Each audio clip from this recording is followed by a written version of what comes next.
This is a supplemental video to show and or review a couple of trickier parts here and how I might approach creating them.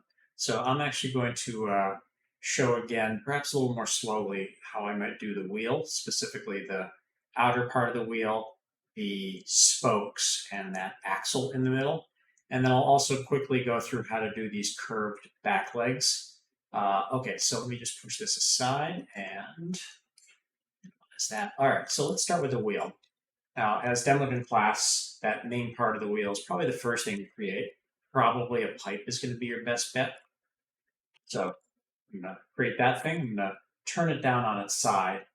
Something which I'm not sure I showed in class that I often will do is I'll start to eyeball and rotate in the direction of something that I want, but then I'll go over here to the channel box and I'll put in a whole number, in this case, 90 degrees. So I know that it's upright and aligned along the x-axis. I'm going to go ahead and just get it about the right thickness this way. I may end up adjusting that a little bit. I also know that since it's going to be pretty large, I can already see that whatever the subdivisions is just not going to be enough for roundness. So I'm going to go over here and be generous. I'll do 64. Why not? I can also see that the hole is too small, so I can start to change that radius. That's too much. Now the hole's too large. That's pretty close. Let me put it in 0.28 maybe in my case. I often will do this kind of trial and error to get something that I'm happy with. All right, I'll just live with that. A little bit, not so thick. Okay. Now, you may also notice I always build this stuff right on the origin. I'm not moving this away right now into, the up position where it is located, up above the rest of the spinning wheel frame. I like to do that after I've created the entire section, namely the whole spinning wheel with the axle and the spokes. So I'm happy with that. I can even rename this wheel outer, something like that. Great. So now, just check, yep, I'm still recording. Let's put that axle in. The axle really just is, you can see another cylinder with sort of a bevel on each kind of round part there. So I'll go ahead and create a new cylinder. Once again, I'm going to go ahead and rotate it. I think it was 90 degrees. I'll just do again that same thing I do before, 90 degrees. Scale that down to about the right diameter. I'm going to go ahead and also shrink this down. This one may be a little bit thicker, perhaps, than the outer part of the wheel. I don't know, something like that. Let's see what we've got here for subdivisions. I can still see the facets of it, so maybe I'll go up to 24 for that. That probably will look pretty good from a distance. Perfect. Okay.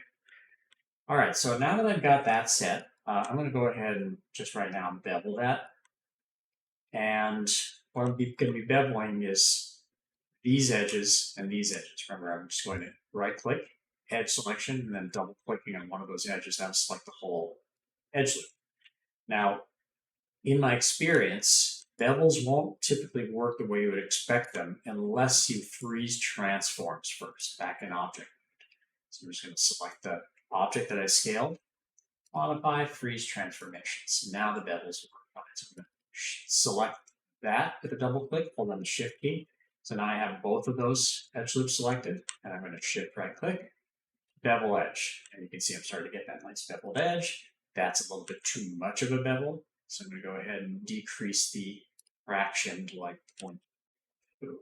That looks pretty good right there. Great. Okay, so the axle's done. Maybe I can just call it that. And maybe I'll even go ahead and take both of those things. Just sort of looking to see. I'm not going to really fuss too much about getting proportions dead on here. You'll get the general idea, but I do want you to try and get as close as possible to the sort of diameters and the thicknesses and all that stuff. I'm going to go ahead and put those on the layer and then make it reference so I can't select it. I still want to see it. So now I'm going to start worrying about these spindles. And again, I'm not going to be totally faithful, even though I want you to be. I'll give you a general idea of how I might approach this. So I'm going to start with a cylinder that's probably, that thin diameter, that you can see at the sort of inner part and the outer part. So I'm going to go ahead and create a new cylinder for that. Go ahead and just scale that way down. Just go ahead and just start moving it up a little bit. I can really see that that's going to be way too thick. And then I'm going to start eyeball scaling this up. Now I could, if I wanted to, also just move vertices, which I showed last week. So for instance, I can move this up here. Just even thinner. Get the top embedded inside of that wheel. And right click on this, go to vertex selection, just marquee all the way through so that selects all the ones on the bottom. And actually, before I even do that, let me just check on my subdivisions because I just probably don't need 16 for such a thin object. Maybe I'll go down to 8 for that. Then I'll go to vertex selection, grab all those, and then I can just hold them down so it sits inside the axle. Great. So that's a good starting point there. Now I'm going to go ahead and start shaping this because I probably want to get it with all the correct curviness, the ins and the outs, before duplicating it so that I create the 8 little spokes. All right, so maybe I'll do this in the straight on view right here. And I can just start adding subdivisions with the whole trick I showed last week where I select the object, shift right click, go to multi-cut. So now I'm in this tool which allows me to add edges. Now remember, this multi-cut tool can create edges in different ways. What I want to do in this case to add extra edge loops is to hold on the control key. And now you can see it's just going to add an edge loop where I place this. So for instance, maybe I'll just place one like here, here, here. Just start creating a bunch of these things. And I'm not going to, again, do everything authentically, but this will give you an idea of how I might approach this. So now that I've done that, you'll go back, to like the select tool or the scale tool or something. And I'm still, I want to make sure I'm in edge selection for this. Just be able to select different edge loops. And all I'm going to be doing here is just sort of one by one, selecting these edge loops and just sort of scaling them. Actually, it seems like a good opportunity for me to show you this nice little feature here, which is something called X-ray. There are all these little icons up at the top of the viewport, and one that I like from time to time is this right here. It's like these two overlapping white cubes, and you see that sort of temporarily kind of makes the stuff semi-transparent. This is nice because then I can sort of like grab, either birds or edges that are sort of embedded inside other stuff. So maybe I'll grab those ones. Just start scaling that down a little bit. Same thing up there. Scale that down a little bit. You can see one by one, or sort of in ways, sort of row by row, I'm grabbing edge loops and then scaling them up or down. You can see how it can start to allow me to create all the ins and the outs that I was talking about. I can also grab stuff in down a little bit. I can move these up and down. I'm just using the move tool and just using that Y arrow just to move them up and down. Scale. So I'm jumping back and forth between moving and scaling. Grab that, scale that up, scale down. Again, I could make a few of these edge loops a little closer together by moving them, and then I can say grab one, scale them up. So hopefully you get the idea. Let me turn off X-ray so you can see sort of what the result is starting to be. You can see I'm starting to get the ins and the outs. Now, in some cases, you can see, for instance, it's looking very angular right there. So I'm going to need more edge loops. So I can, again, shift right click, multi-cut, hold down the control key, and you can see that'll allow me to add in extra edge loops by holding on the control key. So now I can just go to, say, the scale tool again, double click, I can sort of scale that out, and you can see by giving myself those extra couple of edge loops, now it's allowing me to start creating a more rounded surface as opposed to an angular surface. Okay. So again, I'm not going to do every last little bit there. I just want to give you an idea of how I would approach that. Now you'll notice that since I did 8 subdivisions originally for that original cylinder, you see how I can see all the hard edges? Just a reminder that you can just select your object in object mode, shift right click, soften harden edges, soften edge. And now you can see I get rid of all those hard edges. All right, So again, we'll just sort of pretend like that's pretty close to the original, even though it needs a little adjustment to get even closer to the right contours. So now I'm ready to duplicate this. Now, the trick with this is you need to worry about the pivot point. You can see the pivot point right now is at this random spot, sort of like partway inside the object. I need the pivot point down here at the origin, right in the middle of the axle, right in the middle of the wheel. Hold down the D key to move the pivot point, and then X to grid snap, and I'm just going to grab the Y arrow for that, and I can just grid snap it. Remember, I'm not moving the object, I'm moving the pivot point. When I let go of everything, now my pivot point's right in the middle there. You can see I'm just going to move tool temporarily so you can see where the pivot point is, but if I go to, say, rotate this, now you're going to see it's going to rotate perfectly around that center spot.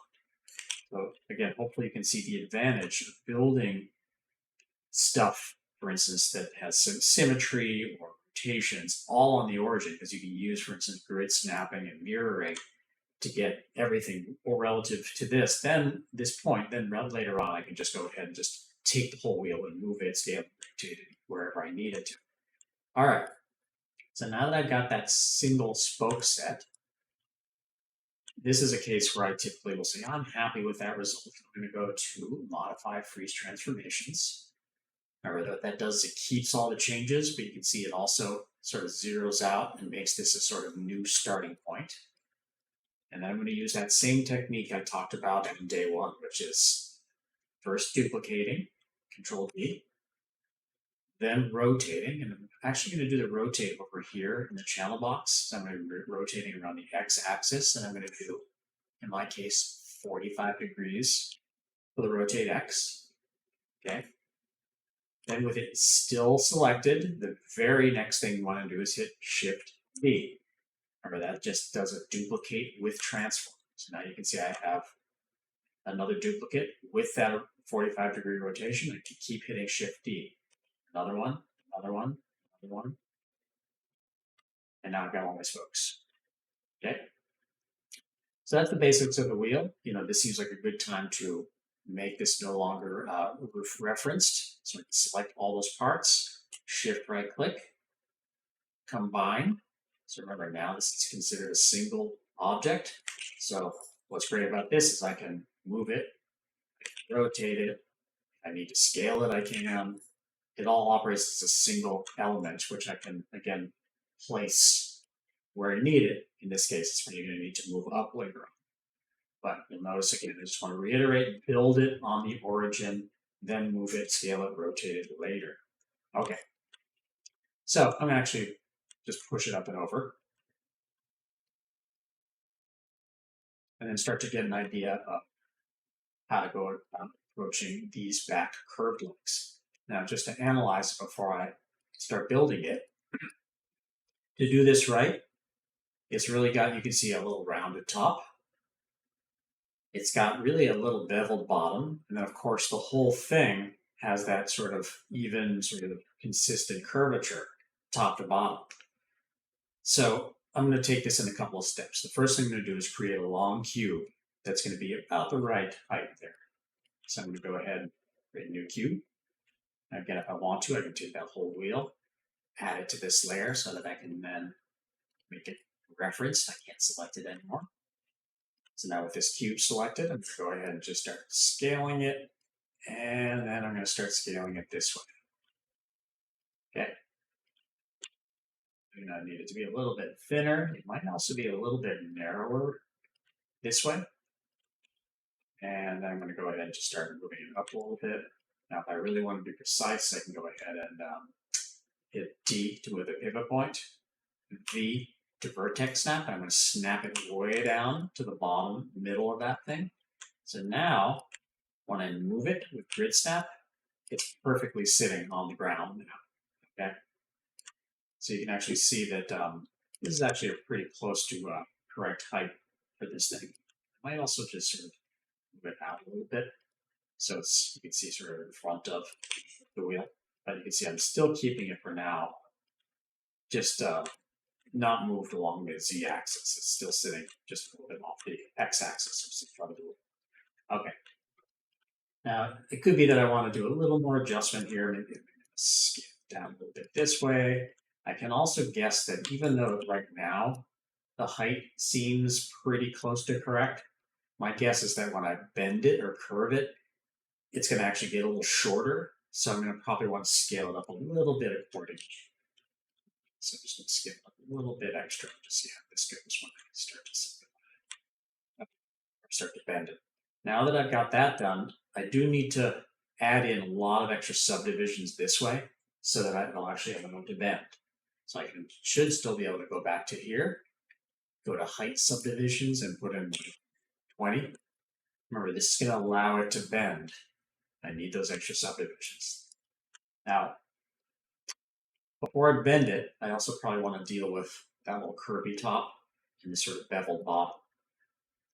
So for that curvy top, start with that one. I'm going to go ahead and modify freeze transformations again because I'm happy with how that looks.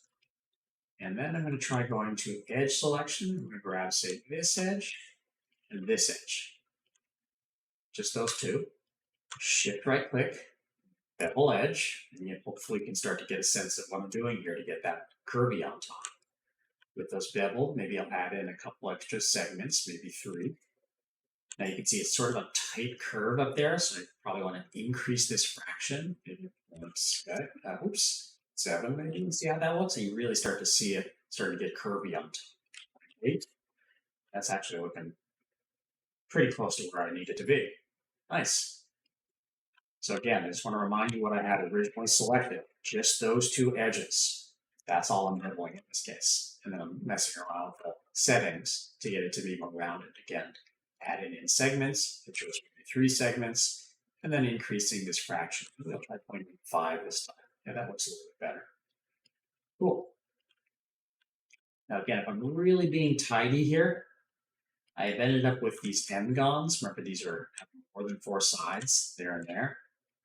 So what I can do is just use multi-cut. Shift right click, multi-cut, and I can just click and click, and I'm just sort of showing you good habits. I'm going to enter to make that. I'm going to keep going. Shift, click, enter, shift, click, enter, and now you'll notice I have all quads. This is a quad, this is a quad, this is a quad, and this is a quad. Do the same thing on the other side.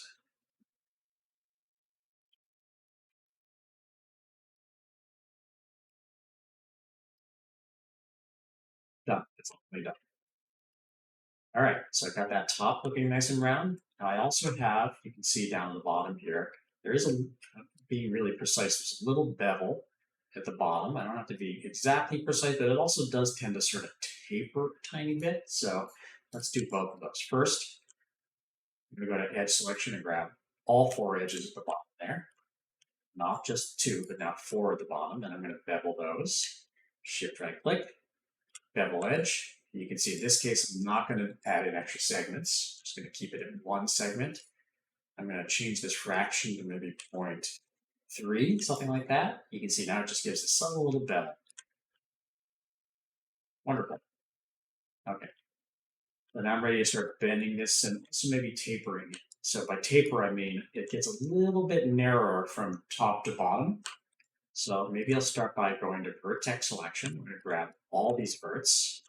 And I'm going to start scaling them. Now you can see when I scale these, it only scales the selected verts. But if I want to start having a sort of influence or range, I'm going to turn on soft select, A, B on the keyboard. So just a reminder about how this works is that when you press and hold down B and left click and drag, you're going to see it has this big old range. And when you first use soft select, your range is probably going to be enormous like this, okay? So, you know, when you're up close like this and you press and hold down B, you're going to say, where's my range? It's not visible. That's because it's just so big to begin with. You have to zoom out for the very first time. Press and hold down B. Press and hold down your left mouse button and drag, in this case, to the left, to shrink down that range.